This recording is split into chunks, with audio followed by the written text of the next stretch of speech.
Et dans quelques jours, alléluia, alléluia, alléluia, auditeurs de Sud Radio, résistants de Sud Radio, ce sont les JO, oui, les Jeux Olympiques enfin à Paris. Réjouissons-nous, réjouissons-nous, merci Seigneur. Réjouissons-nous.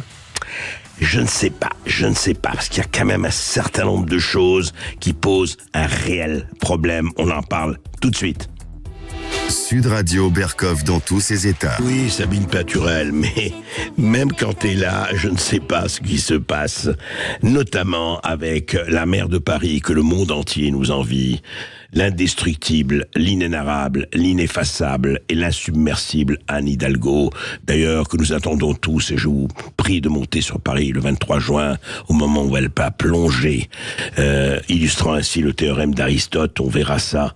Mais en attendant, écoutez ce qui se passait en 2022. 2022, rappelez-vous, c'était la campagne présidentielle qui vit la réélection d'Emmanuel Macron. Eh bien, la maire de Paris, Anne Hidalgo, était invitée par la Fédération des industries et des équipements pour véhicules, interrogée donc sur la circulation dans Paris. Oui, il paraît qu'il y a des problèmes de circulation dans Paris. Voici ce que Anne Hidalgo répondait. Écoutez. Les jeunes dont vous parlez, alors peut-être les jeunes des territoires continuent à passer leur permis de conduire. Bien sûr, et je veux les accompagner. Et je veux les accompagner de ce que sont les territoires aujourd'hui. Les jeunes parisiens, et ce n'est no offense comme on dit en anglais, mais quand ils voient la circulation dans Paris aujourd'hui, et vous y êtes pour quelque chose, bah peut-être que c'est pour ça qu'ils n'ont pas envie de passer le permis de conduire. C'est vrai, ça roule beaucoup mieux, et surtout, ils se disent qu'à vélo, c'est beaucoup mieux encore, vous voyez.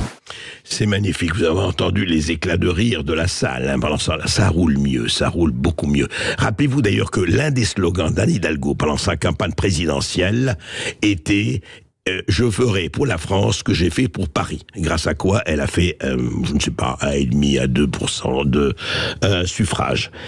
Mais je vais vous dire, il y a quand même, on aurait envie quelque part, je ne sais pas, les mots, je ne dirais pas les mots me manquent, mais les mots dissibles à la radio me manquent.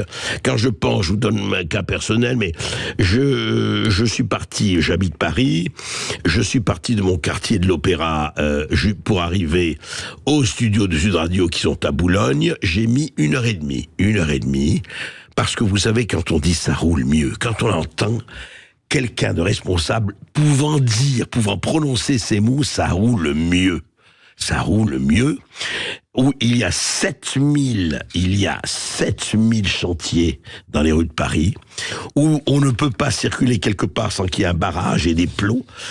Quand on voit ce qui s'est passé, place de l'Étoile, place à Concorde et compagnie, où on grignote le plus quand on ne massacre pas la place, enfin, on va pas rentrer dans le détail, mais simplement, vous voyez, ça c'était avant les Jeux Olympiques. Trafic Index, un site spécialisé, dit ceci: entre le 27 avril et le 27 mai, donc il y a quelques jours, le 27 avril 2024, 27 mai 2024, Paris était la ville de plus de 500 000 habitants, la plus embouteillée de la planète. Et vous dites qu'on n'a pas des records? Que la France ne devrait pas se réjouir de ces records? Oui, nous sommes premiers, réjouissons-nous, alléluia, encore une fois, avant Londres, avant New York, avant Saint-Pétersbourg, avant Mexico City, avant New Delhi. Voilà, Dublin, Moscou, tout ça, Sao Paulo, Bangalore, Bangkok et Bruxelles sont loin derrière. Vous voyez, la ville la plus embouteillée du monde. Voilà, et en utilisant les données de Google Maps, ils ont vu grâce à les couleurs vert, les couleurs noires, etc., ils voient la chose. Et voilà, Paris la plus embouteillée, Paris la plus paralysée, je ne dirais pas la plus sale, mais enfin elle est pas mal hein, dans ce palmarès.